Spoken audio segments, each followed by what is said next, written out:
Hi, my name is Elizabeth Shields, and this is my lesson plan presentation.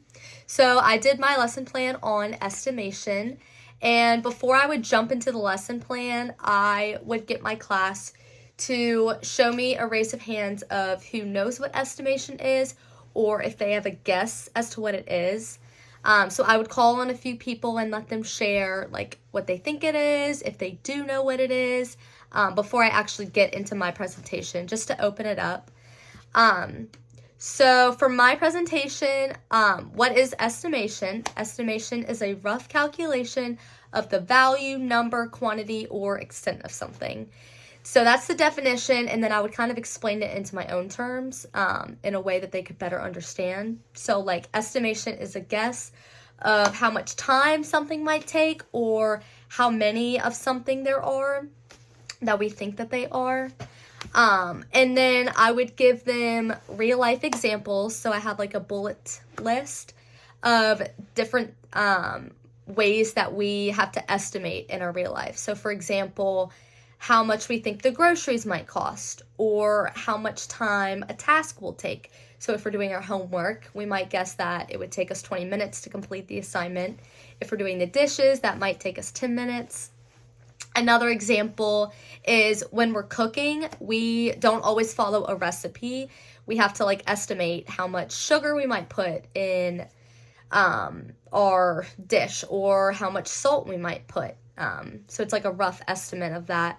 Another example is how long it'll take to drive somewhere, and this is something I actually use all the time. So it might take me 10 minutes to go to the grocery store, or 3 minutes to get to a gas station, and I'm able to estimate that time until I figure out how much it actually takes, how much time that actually takes. Another example is if we're going to like a birthday party or some sort of event with people, we might guess how many people we think there's going to be. So like maybe 30 people, or if it's a bigger event, it could be 100 people. So I would just kind of go through that list and explain our thought process of how we estimate. Now it's your turn to give real life examples of estimation. So during this time, I'd probably move to the whiteboard, and I would let them either come up and write ways that they use estimation in their real life, or I would just get them to raise their hand, and I would write different ways that they use estimation in their everyday lives, until we have like a good list on the board. And then I just made this worksheet, but I would probably give them some sort of worksheet related to this. So this is like the activity column, and then it says my estimate and the actual time it takes. So for example, like to do 20 jumping jacks, or say hi to 5 classmates, type 5 sentences on your computer. So it's just different things that they can do around the classroom.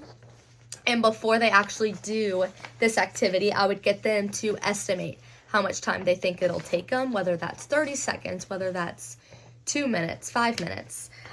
So I would get them to fill out each of these boxes for how long they think it'll take.